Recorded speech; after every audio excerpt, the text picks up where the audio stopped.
La Provence est sans doute la région de France qui fait le plus rêver. La Provence est un mythe. Elle est synonyme de soleil, de joie de vivre et de convivialité. Ce sont plusieurs paradis qui se côtoient.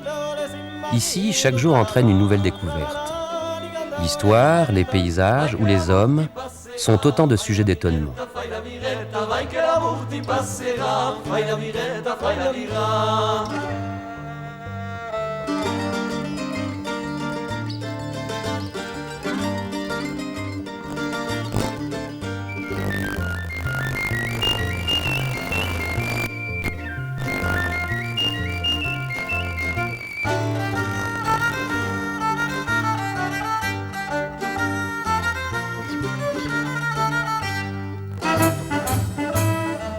Ce voyage que nous allons faire ensemble nous conduira de la Méditerranée aux Alpilles, puis nous traverserons le Luberon jusqu'au mont Ventoux et nous descendrons la vallée du Rhône en passant par Orange, Avignon et Arles jusqu'en Camargue.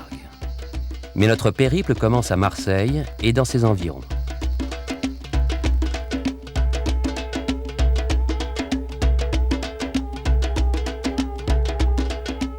On est ici à l'autre bout du monde, comme dans un rêve. Et pourtant, nous ne sommes qu'à quelques pas de Marseille. Ces superbes fjords blancs, les Calanques, sont d'anciennes vallées fluviales creusées par la mer au fil du temps.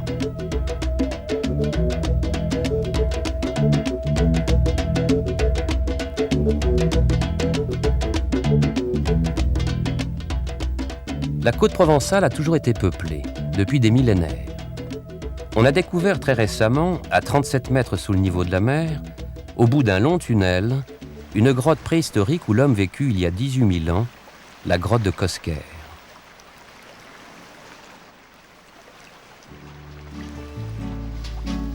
Les Calanques sont un petit paradis pour la pêche sous-marine ou l'alpinisme. On y accède de préférence à pied ou par bateau. Elles cachent dans leurs escarpements des petites plages, des ports et des cabanons. Porpin, Envaux, Sugiton, Sorniou, Mordiou, chacun sa calanque favorite.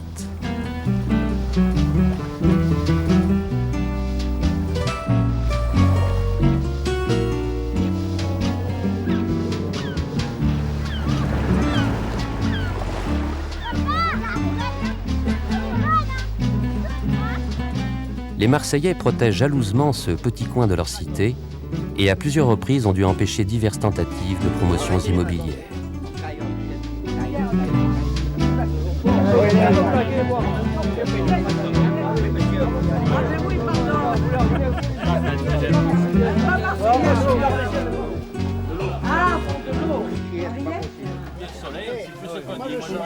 Quittons cette scène de Pagnol pour rejoindre Marseille sur une chanson de Vincent Scotto. On part à l'autre bout du monde voir un site réputé. Mais pourquoi courir à l'étranger quand nous avons, sans même nous déranger, la Canebière, la bonne mer et le vieux port, quel joli décor. On ne peut pas trouver un soleil plus radieux, un ciel qui soit toujours si bleu.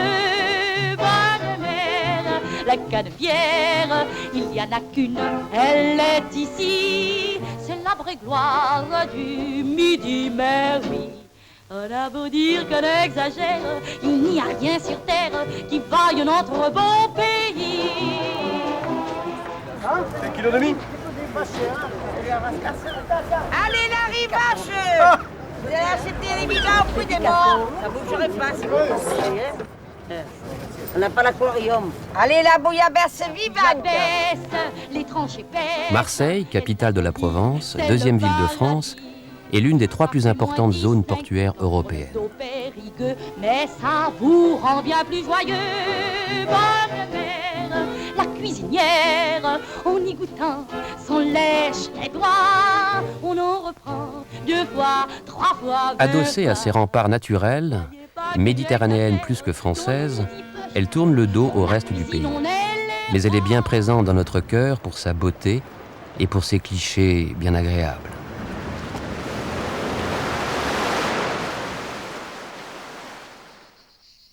C'est ici, 600 ans avant Jésus-Christ, que des Grecs venus d'Asie mineure découvrent une calanque profonde et abritée où ils décident de s'établir.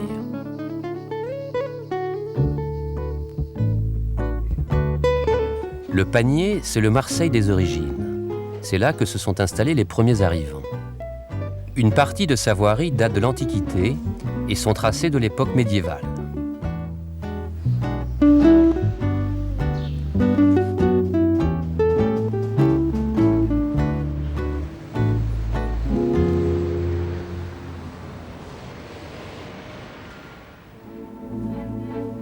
C'est Louis XIV qui donnera son visage moderne au port avec la construction des forts Saint-Jean et Saint-Nicolas.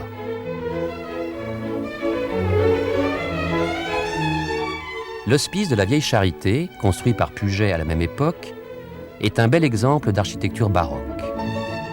Après avoir été au fil des siècles hospice, prison, mûrisserie de bananes et même conserverie d'anchois, elle abrite maintenant le musée des arts africains et océaniens.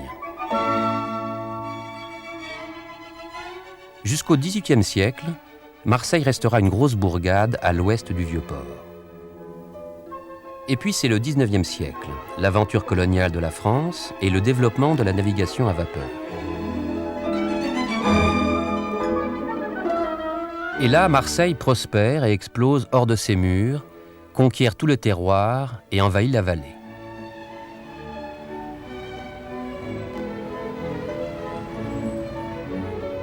Les travaux se terminent sous Napoléon III avec les percées rectilignes comme la rue de la République ou la Canebière et la construction du palais Longchamp, cet incroyable château d'eau qui apporte à Marseille l'eau de la Durance.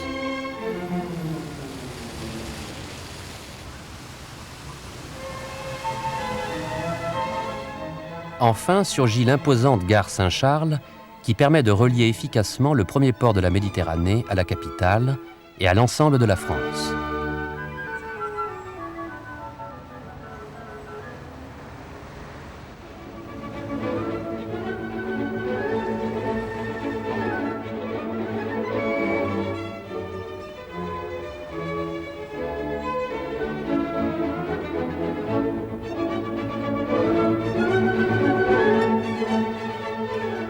Mais le monument marseillais, c'est la Bonne Mère, Notre-Dame de la Garde qui veille sur les habitants, comme en témoignent ses ex-voto, des centaines de petits tableaux naïfs et émouvants, exécutés en remerciement d'un vœu réalisé.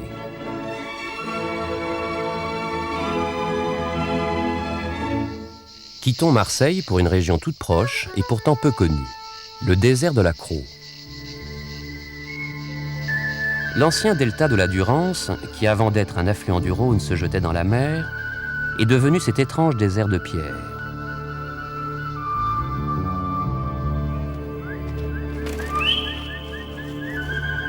Une légende grecque donne sa version de l'origine de cette mer de Galets. Hercule, se rendant en Espagne, doit y combattre les Ligures. Il épuise rapidement sa provision de flèches et appelle Jupiter à son secours. Le dieu fait pleuvoir sur ses ennemis une telle grêle de cailloux que le sol en est resté couvert.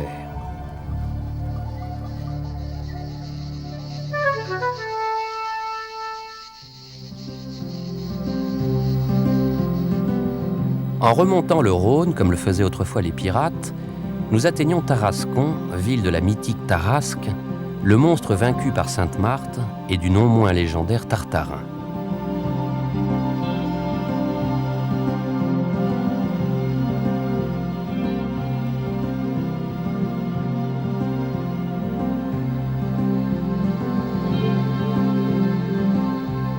C'est depuis 1750 que l'on imprime ici, à Tarascon, les tissus provençaux commercialisés sous la marque Souleyado.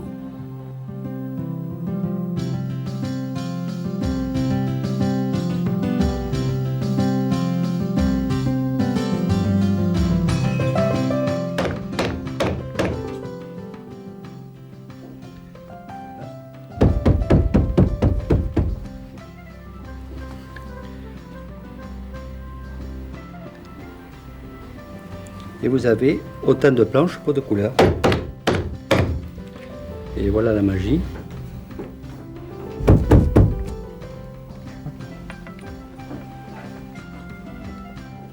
Il y a toujours des peines européennes.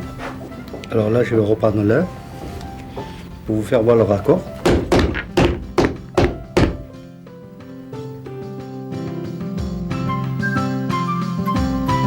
L'affaire est passée dans les années 50 à la famille d'Emery qui l'exploite toujours. Cette ancienneté lui vaut d'avoir une collection unique de 40 000 planches à dessin, créées par des compagnons du devoir et qui permettent de varier à l'infini les impressions de ces tissus. Jean-Pierre d'Emery a rénové l'image désuète du tissu provençal et l'a fait connaître dans le monde entier. Où l'on reconnaît un tissu provençal par rapport à un autre tissu, c'est toujours la conjonction de deux choses, d'un petit dessin, d'un tout petit dessin qui est un petit motif, avec un galon. Oui, vous savez, en Provence, il y a quelques coloris de base qui sont toujours les mêmes, 5 ou 6 couleurs. Donc je vais vous expliquer. Par exemple, il y a le bleu. On s'inspire donc du ciel de Provence pour le bleu, c'est pas la peine d'aller bien loin. Le jaune, on est inspiré par les boutons d'or, par exemple, ou les genêts. Le rouge, c'est les coquelicots. Le vert, je crois que c'est le vert des cyprès. Puis s'il vous faut du noir, eh bien, vous pensez aux taureaux, qui sont bien noirs aussi. Puis voilà. En quittant Tarascon, on découvre les Alpilles toutes proches.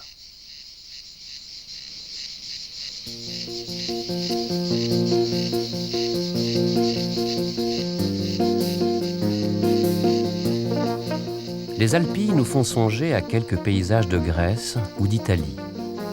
De loin, ces collines déchiquetées de 300 à 400 mètres d'altitude donnent l'illusion de véritables montagnes. C'est là que Daudet a situé les exercices alpins de Tartarin de Tarascon.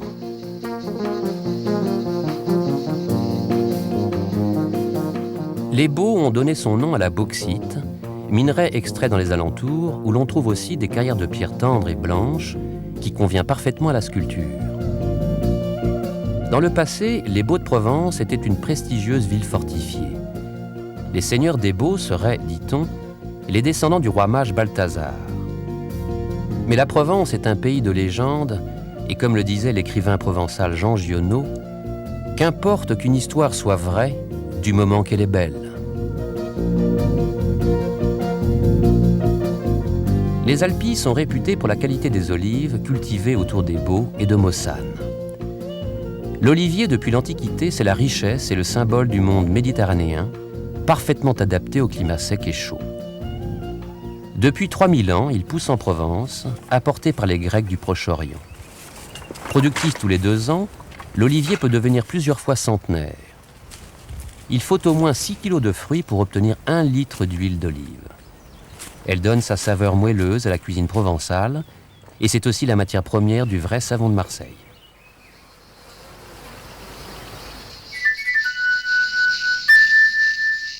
Sur la route d'Aix, la campagne est dominée par la montagne Sainte-Victoire.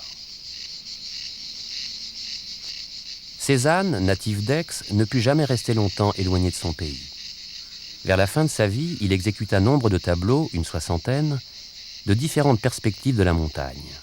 Toujours entre octobre et décembre, quand la lumière de cette campagne aixoise atteint le sublime. Elle est le symbole de cette fascination, de cet effet magnétique qu'ont eu la lumière et le décor de la Provence sur les peintres.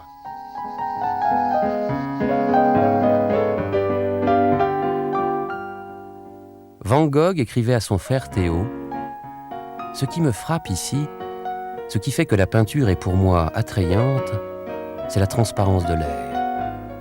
Tu ne peux pas savoir ce que c'est justement parce que nous n'avons pas cela chez nous. » À quelques pas de la Sainte-Victoire, Aix, métropole culturelle au XVIIIe siècle, a gardé sa réputation de ville étudiante.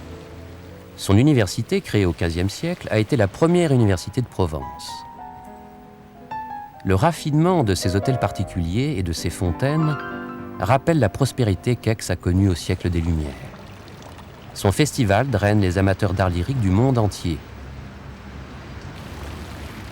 En quittant Aix, sur cette image de la place d'Albertas, nous nous dirigeons vers le nord pour traverser cette véritable barrière que constitue la montagne du Luberon.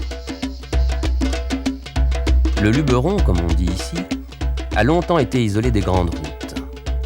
Terre secrète, terre de sorcellerie, enclave perpétuellement agitée de rébellions, elle a pourtant toujours été un milieu naturel pour l'homme.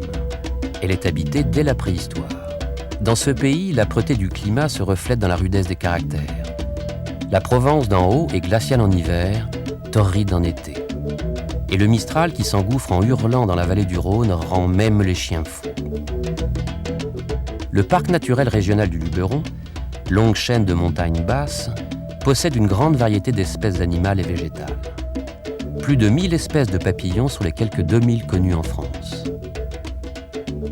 Les hameaux isolés, perchés, sont les témoins d'un mode de vie volontiers à l'écart. Et pourtant, ces montagnes, ces garrigues, où l'on peut marcher de longues heures sans apercevoir une voiture ou un être humain, attirent depuis quelques années une foule d'étrangers, Marseillais, Parisiens ou touristes du monde entier.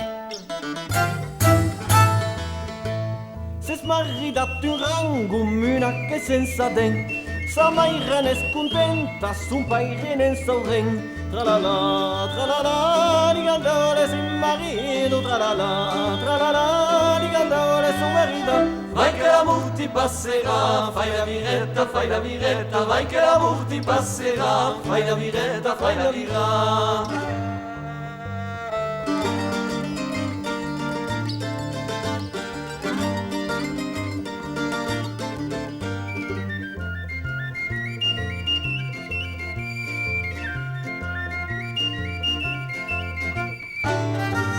Le Colorado provençal. C'est ainsi que l'on désigne les carrières d'ocre autour de Roussillon, village ainsi nommé pour la couleur de ses façades. La main de l'homme, autant que l'érosion naturelle, ont creusé ces grottes, façonné ces dédales et ces cheminées de fées. Ces gisements qui ont toutes les nuances du rouge et de l'orange, en passant par le jaune et le blanc, étaient autrefois à l'origine d'une industrie prospère. Aujourd'hui encore, cet ocre est utilisé tant pour le revêtement des maisons que pour la confection de gouaches ou de maquillage.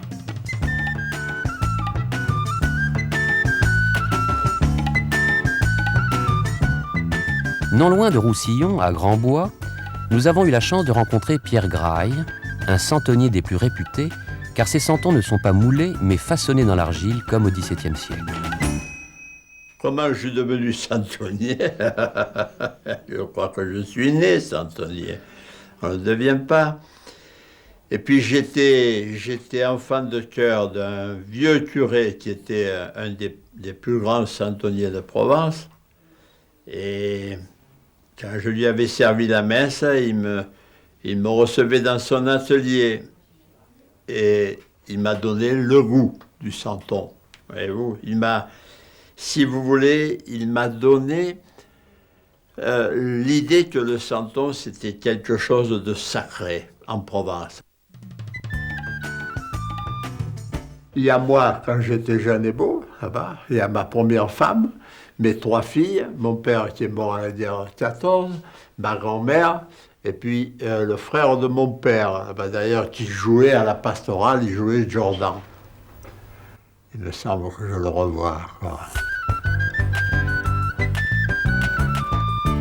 Et puis ici, alors, vous avez là, ça c'est ma mère. Ça, c'est ma tante qui m'a habillé des santons pendant 50 ans. Ça, c'est mon grand-père, le père de ma mère. Et on les a habillés avec des morceaux du costume qu'ils portaient à cette époque-là, vous voyez.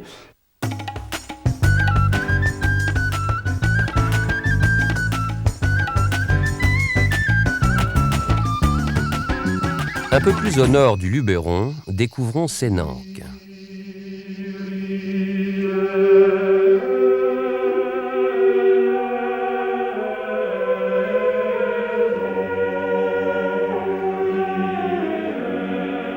Au creux d'une vallée, comme hors du temps, se cache l'abbaye de Sénanque.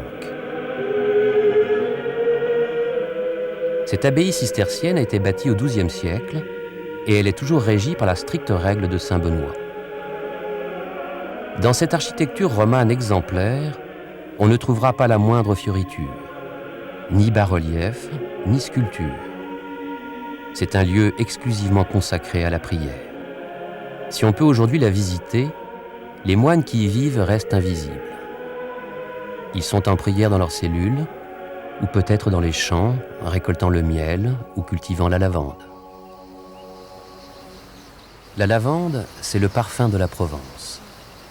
Il ne faut pas confondre la grande lavande ou lavandin, avec laquelle on parfume savon et lessive, et la lavande fine, la plus belle, dont l'huile essentielle a des propriétés cicatrisantes et antiseptiques, connues depuis l'Antiquité.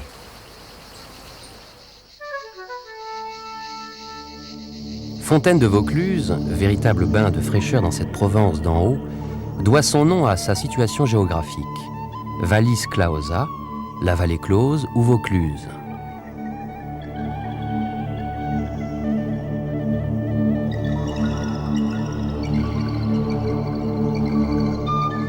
Pétrarque, le grand poète et humaniste italien, s'échappait de la cour pontificale d'Avignon et venait se délasser ou méditer dans ces lieux.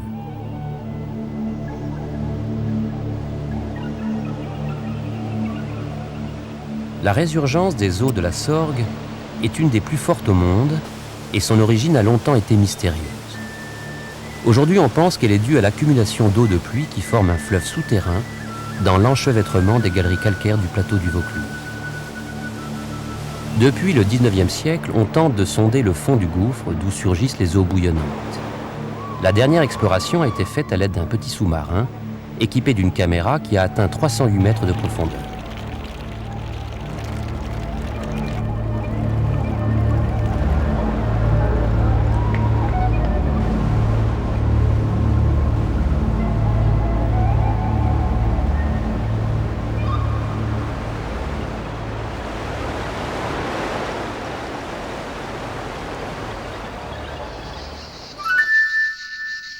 En longeant la Sorgue, à quelques kilomètres de Cavaillon, nous nous arrêtons un instant à l'île sur la Sorgue, réputée pour la douceur de ses ombrages, et qui peut se flatter d'avoir la plus forte concentration d'antiquaires après Paris. Et aussi de sportifs.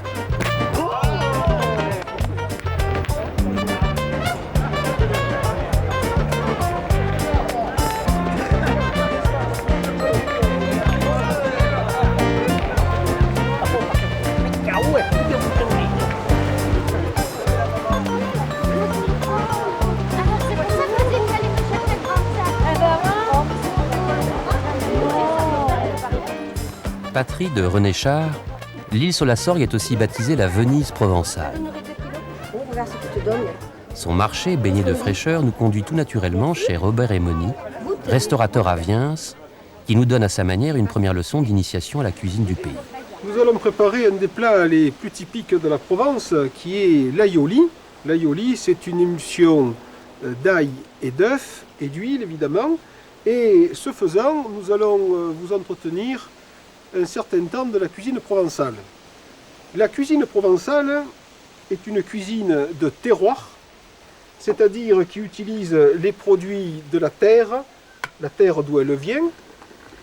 Petit à petit, l'aioli se monte, se fait sous forme d'une pommade onctueuse qui tout à l'heure va accompagner toute une suite de légumes, ce bazar de légumes comme on l'appelle à Provence, les asperges, la salade qui doit être cueillie fraîche le matin avec encore des gouttes de rosée, les agneaux de pays, du luberon, du ventoux, les œufs durs, évidemment la morue que l'on a fait dessaler la veille dans de l'eau fraîche et courante, les escargots, les artichauts. On fait tomber goutte à goutte l'huile d'olive, une huile d'olive dont la couleur est, comme vous le voyez, verte, sombre. Tout ça s'épaissit, voilà.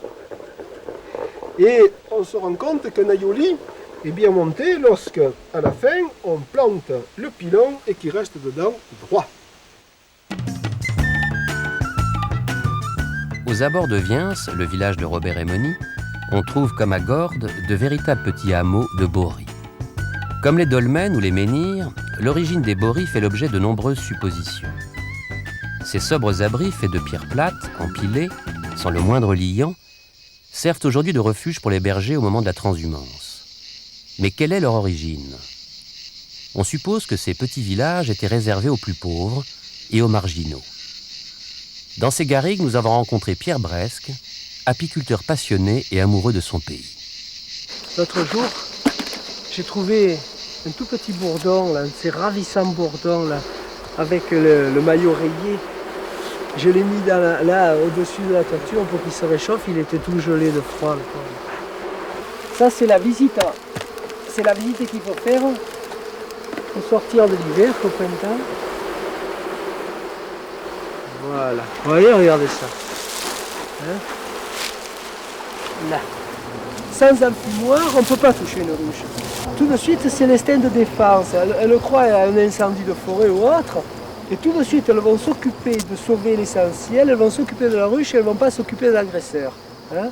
C'est un leurre, la fumée, en fait. Hein? Parce que le plus vieil ennemi des abeilles, c'est l'incendie de forêt. Il ne faut pas oublier qu'elles vivaient dans la forêt.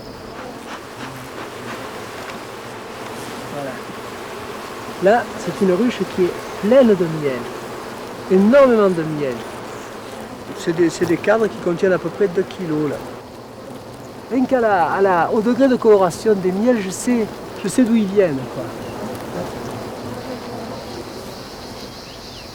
C'est un pays béni des dieux, il faut dire, parce qu'il y a une flore extraordinaire, une flore très riche. Il y a absolument toutes les plantes médicinales. De la bordure méditerranéenne jusqu'aux Hautes-Alpes, on a un étagement, une flore extraordinaire et une diversité géologique. Puis alors, bon, le soleil, et lorsqu'il pleut, parce que le grand drame c'est souvent la sécheresse, mais lorsqu'il pleut, il y a des centaines d'hectares de terre en fleurs là, cette saison, et après ça va suivre. Hein. C'est une merveille. Hein.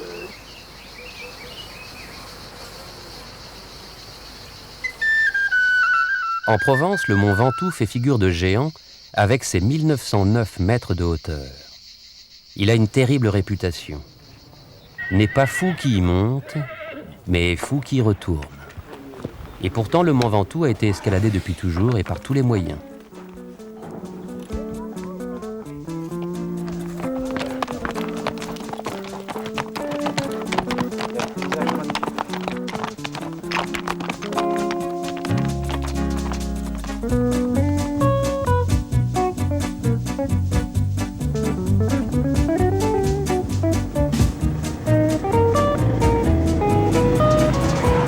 Faire le Ventoux en plein été, il ne pardonne pas. Il n'y a pas que la pente qui fait déjà 10 à 14%. Il y a aussi le soleil, la chaleur et souvent le vent contraire, le Mistral. Le mont Ventoux, on l'appelle, il porte bien son nom, hein, c'est le géant de Provence. Je veux dire, il est craint par tous les cyclistes, par tous les cyclotouristes, par tous les gens qui font la petite reine. Il n'y a aucun moment de relâche. Et la personne pas entraînée n'arrivera jamais au sommet, hein, c'est certain. La 17e étape Montpellier-Avignon comporte un obstacle de taille, le Ventoux. Rodriguez l'attaque courageusement, mais il sera doublé bientôt par une équipe de solides grimpeurs où figure Bobet. La progression de Louison Bobet sur cette calotte de feu restera un des exploits les plus mémorables de ce Tour de France. Au sommet du col, Bobet a 51 secondes d'avance sur le Belge Brancard. Il a payé ce faible écart d'un tel effort qu'il arrive exténué en Avignon.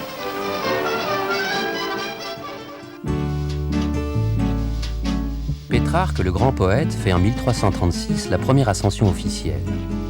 De retour, il écrit « L'ascension du Ventoux peut se comparer à ce que l'âme doit accomplir pour parvenir au salut. » Quant à Jean-Henri Fabre, l'entomologiste, il y fait au siècle dernier plus de 60 ascensions et a pu définir la flore très particulière de cette calotte calcaire. À la base du mont, on trouve l'olivier et des plantes méditerranéennes comme le thym. Au sommet, recouvert de neige la moitié de l'année, le sol se couvre d'une flore boréale empruntée en partie aux plages des terres arctiques. Non loin du Ventoux, en redescendant vers Orange et le Rhône, un autre massif montagneux mérite un détour. Ce sont les étonnantes dentelles de Montmirail qui offrent aux promeneurs de nombreuses excursions.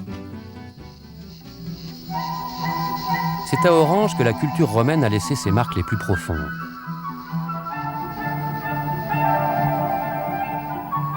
Son théâtre, adossé à une colline, perpétue jusqu'à nos jours le goût des Romains pour la poésie et le chant.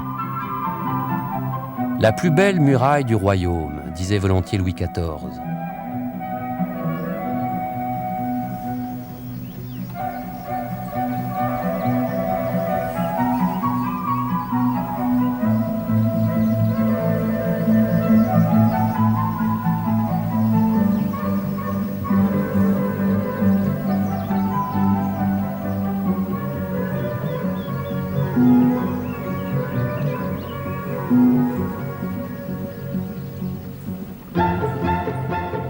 Les architectes de la Rome antique en ont fait un lieu unique en son genre par la pureté de son acoustique. En tout point, les spectateurs ont la même qualité d'écoute, mais l'extrême perfection est atteinte, dit-on, au XXe rang.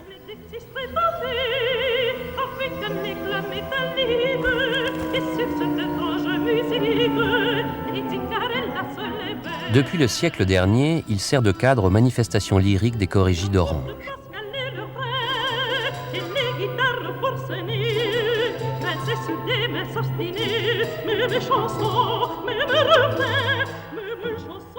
Autour d'Orange, les plaines du Comtat vénessin sont de véritables vergers et les haies de cyprès évoquent encore la Rome antique et l'Italie.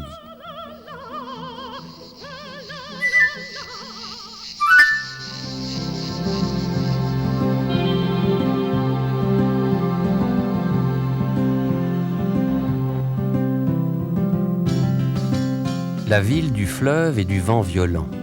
Ce serait la signification d'Avenio, ancien nom d'Avignon. 4500 mètres de remparts, percés de 10 portes, flanqués de 92 tours aux murailles épaisses et massives, enferment Avignon, cité historique de la papauté.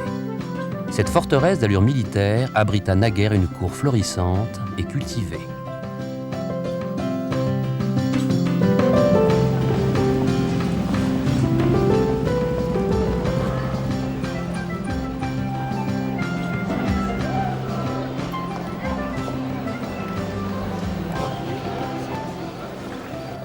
Au XIVe siècle, obéissant aux suggestions, pour ne pas dire aux injonctions du roi de France, Clément V s'installe dans son domaine d'Avignon, alors capitale du comtat vénessin, propriété du Saint-Siège. Cette présence modifie radicalement l'aspect de la cité. Papes et cardinaux la couvrent de palais, d'églises et de couvents. C'est un véritable dédale de couloirs, salles, chapelles, de 15 000 mètres carrés de superficie. Il faut imaginer ces lieux avec une somptueuse décoration, les allées et venues feutrées des prélats et des serviteurs, les pèlerins qui attendent dans la cour de recevoir la bénédiction du souverain pontife ou de le voir sortir sur sa mule blanche. En ces temps, Avignon va également abriter une cour prestigieuse. Musiciens, peintres, poètes, humanistes venus de toute l'Europe s'y installent en résidence. Avignon et la prestigieuse cour des papes ont retrouvé leur vocation artistique et culturelle. Depuis 1947, la ville accueille le plus grand festival de théâtre au monde, créé par Jean Vilar. Gérard Philippe, dans Le Prince de Hombourg, en a été une de ses révélations. Et aujourd'hui encore, des foules d'adorateurs passionnés de théâtre se réunissent tous les étés dans la grandiose cité des papes. Nous quittons le comtat vénessin et poursuivons notre voyage vers le sud.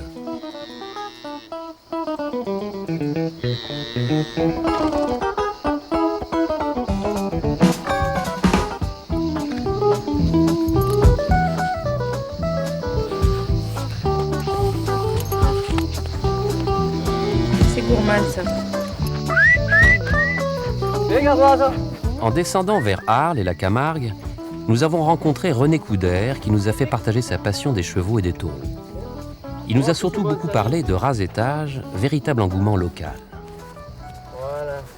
Bon, le rasetage, c'est d'avoir un crochet dans la main. Le crochet, ça sert d'enlever la cocarde qui est au centre des cornes du taureau.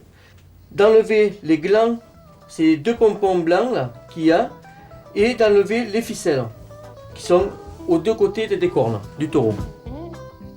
Ben, le raseteur c'est dangereux. Bon, j'ai pris 6 cm de corne qui est rentrée dans mon bras.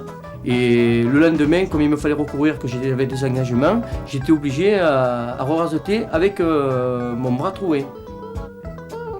J'étais une petite vedette, bon, je courais beaucoup des petits cup-terrains et des fois ça m'arrivait de faire des grandes arènes.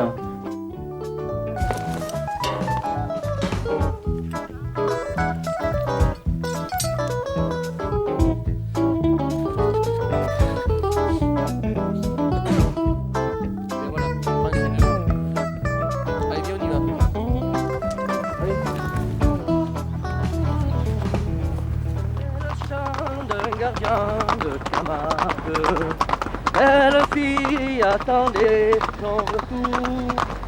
Attendez, pourtant, prenez garde, car son chant c'est celui de l'amour. La dia, ta vie au sourire, la dia, ta vie au voyant.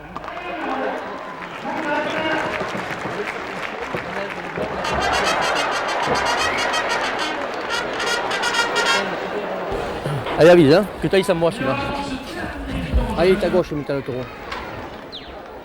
Bien, bien joli rasé, Oh, si je pouvais prendre le crochet. Allez, gaucher. Bon, mettons, tu rasettes avec tes collègues, c'est-à-dire, prends-toi à gauche et à droite, à gauche et à droite. Et tu as des taureaux que tu te faut faire des rasés courts et des taureaux des rasés longs.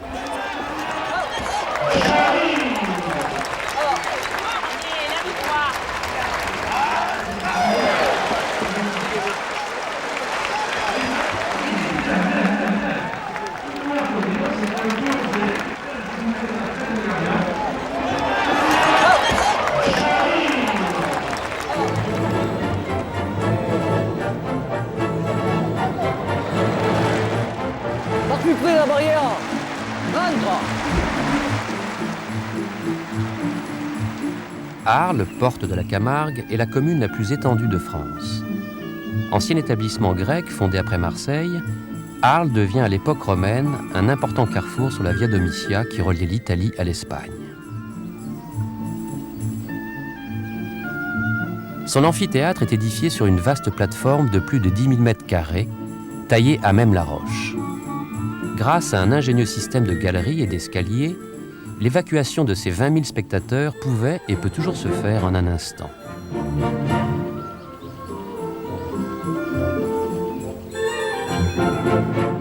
Au Moyen-Âge, les arènes deviennent un refuge contre les envahisseurs. Une petite ville de 300 maisons s'y installe. 3 tours de guet renforcent sa protection.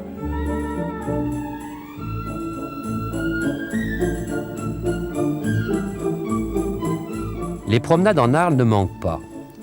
Les Aliscamps sont un de ces lieux d'exception remarqués par Van Gogh et Gauguin.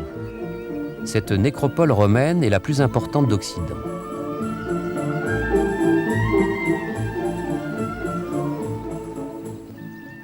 L'église Saint-Trophime, merveille de l'art roman provençal, date du XIIe siècle. Autour de Saint-Trophime, premier évêque d'Arles, les légendes ne manquent pas. Envoyé de Saint-Pierre, disciple de Paul, il aurait accueilli les Saintes Maries à leur arrivée en Camargue et le Christ lui-même lui serait apparu aux Aliscamps.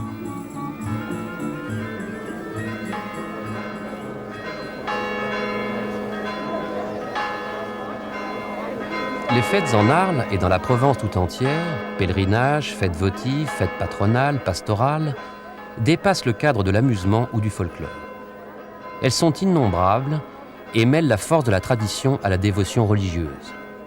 Ces Arlésiens ne sont pas déguisés, mais ont revêtu avec fierté et gravité le costume de leurs ancêtres. Ils nous font vivre un moment de ce passé qu'ils honorent, en gardant vivantes nombre de coutumes.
Au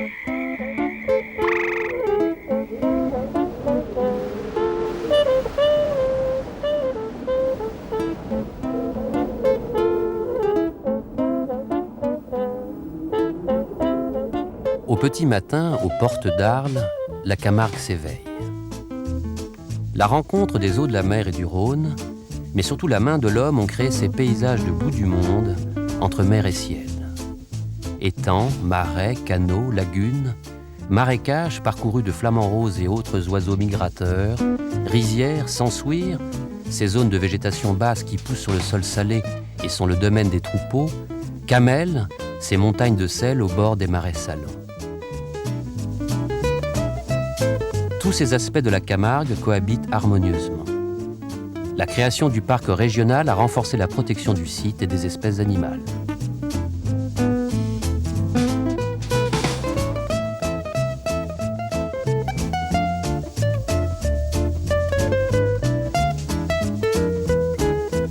Les Saintes-Maries, au Moyen-Âge, étaient éloignées du littoral de plusieurs kilomètres. Et pourtant, elles auraient accueilli le débarquement de Marie Jacobée, sœur de la Vierge, et de Marie Salomé, mère des apôtres, accompagnée de Sarah, leur servante. C'est cette dernière plus particulièrement que vénèrent les Gitans. Depuis 19 siècles, les Saintes-Maries sont un lieu de pèlerinage où se retrouvent plusieurs fois l'an arlésiens, gardians et manadiers, gitans et pèlerins venus du monde entier.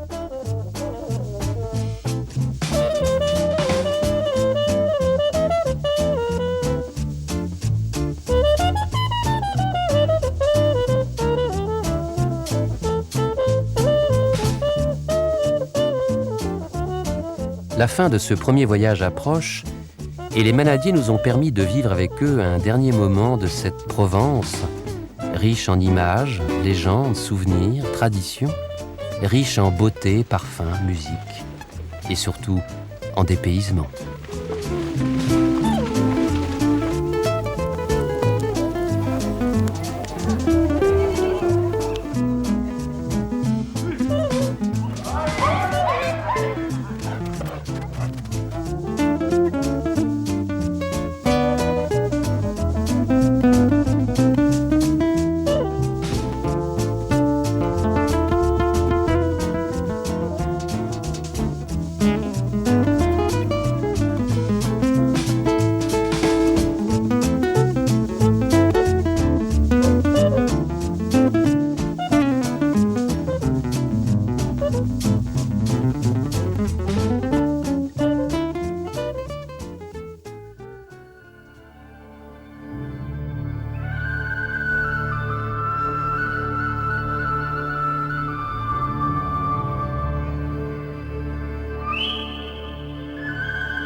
Dans 15 jours, le numéro 2, la Bretagne. Plutôt la mort que la souillure. La devise de la Bretagne granitique et sauvage met en lumière la fierté de cette région sculptée par la force des vagues de l'océan et les caprices du vent. L'authenticité y côtoie la modernité d'un pays résolument tourné vers les sciences de l'avenir et les activités issues des richesses de la mer. Les Bretons sont à l'image de leur pays, accueillants, fiers et courageux. De la montagne noire à la côte d'émeraude, embrassée par le bleu marin et fouettée par les embruns, la Bretagne offre aux voyageurs un spectacle incroyablement contrasté où les sites naturels et les monuments, témoins du passé, ont le charme de la tradition et du granit poli par le temps. Dans 15 jours, le numéro 2, la Bretagne. La vidéo et son livret, 39 francs au lieu de 79 francs.